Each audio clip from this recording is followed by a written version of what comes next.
My YouTube channel.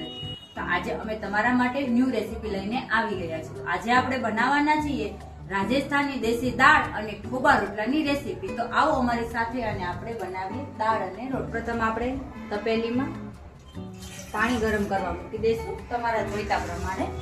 તો આપણે તેના માટે જોશે મગની દાળ. 1 વાટકી મગની દાળ લીધી છે.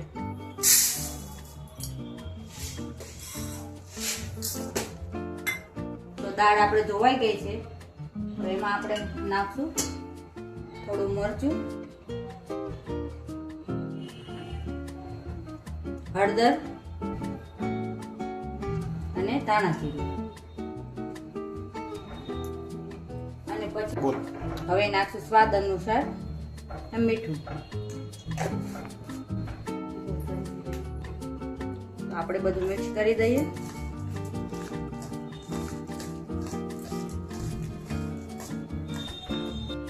એમાં થોડું તેલ નાખી દઈશું.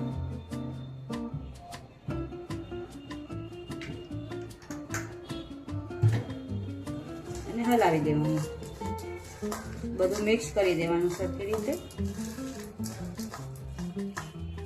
પાણી ગરમ થઈ ગયું છે તો આપણે મિક્સ કરેલી દાળ પાણીમાં નાખી દઈશું.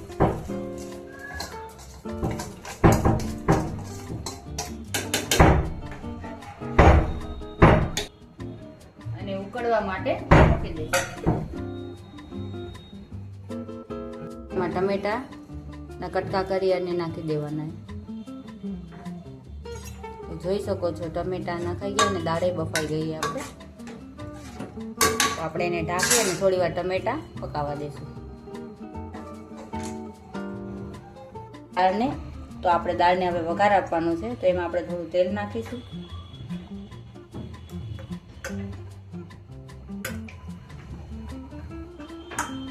એમાં રાઈ નાખશું.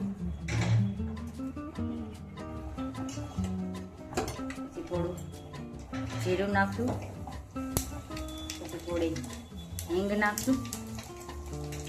અને આ આપણે વાટેલા લસણ અને મરચાની પેસ્ટ છે એ ઉમેરી દઈશું.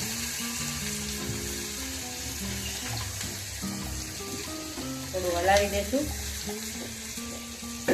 થઈ જાય એટલે પછી આપણે આ ઉકળેલી દાળમાં એમને વઘાર આપી દેવાનો.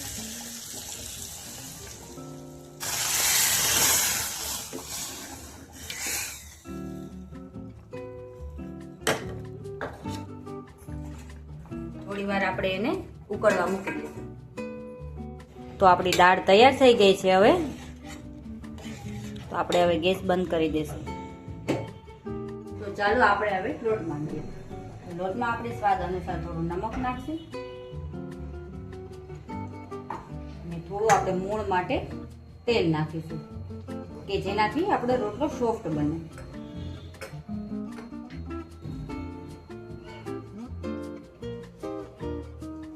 પછી જોઈતા પ્રમાણમાં તમારે પાણી ઉમેરતું રહેવાનું અને થોડો લોટ કઠણ રાખવાનો. તો લોટ બંધાઈ ગયો છે તો લોટ આટલો કઠણ રાખવાનો. તો આપણે તવા ઉપર થોડું તેલ મૂકી અને ભાખરીની જેમ આપણે રોટલો કરી દેવાનો. પછી આપણે એવી ડિઝાઇન પાડી આપણે ચપટી રોટલો કહેવાય. અને ચપટી રોટલો બી કહી શકો અને ખોબા રોટલો બી કહી શકો. પછી આવી રીતે ચપટી ભરી આખામાં ચપટી ભરી દેવાની એટલે સરખો શેકાઈ જાય.